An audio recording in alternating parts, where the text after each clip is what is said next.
Мисля, още не знам как спрямо Стефан. Аз постъпих зле с него, предположение, че много пъти той е карал мен да се чувствам зле в дадени ситуации, да манипулира разговора ни.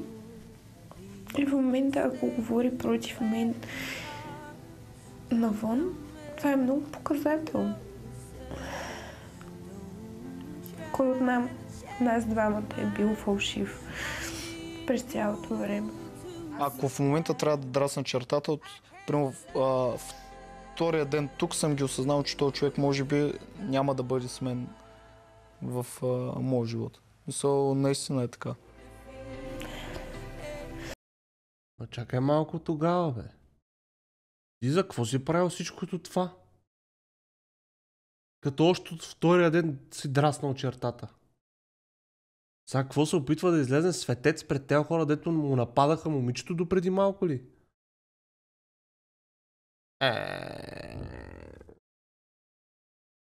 Защо, бе?